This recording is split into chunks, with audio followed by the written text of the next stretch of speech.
Life begins at conception, so by logic, no one is trying to attack a woman's right to her body. Okay, you clearly don't know how logic works if you think that follows by logic. Even if life begins at conception, it would in no way follow that no one is trying to attack a woman's right to her body. It could be the case that life begins at conception, and also that at least some people are motivated to oppose abortion not primarily by the belief that a fetus is a human life, but rather by the desire to preserve the risk of unwanted pregnancy as a deterrent to having non-monogamous sex, which would constitute an attack on bodily autonomy. However, you clearly have the writing skills of a Zamboni on Valium, so in the name of charity, I'm going to assume that what you meant to say was that it is not necessarily the case that pro-lifers are attacking a woman's right to bodily autonomy. I agree, but again, I think it's clear that at least some are. Because this is not her body.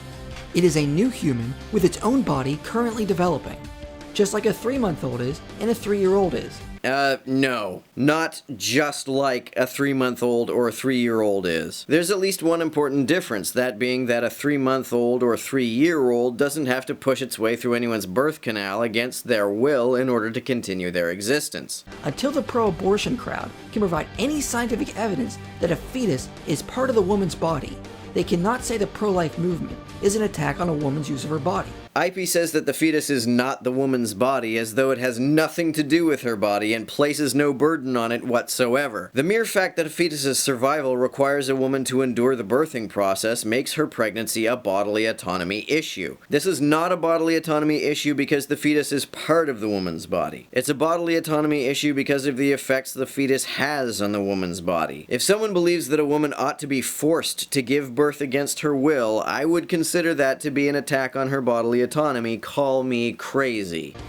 What if this innocent child developing is a woman as well? Doesn't she have a right to her body?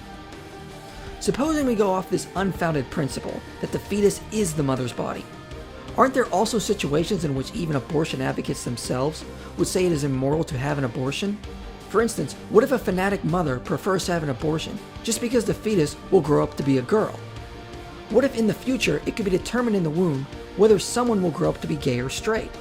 Wouldn't abortion advocates say that in those situations it is immoral for the mother to kill the gay fetus just because the mother doesn't want to have a child that's gay? We would view such a practice as unjust, immoral, and cruel. But why?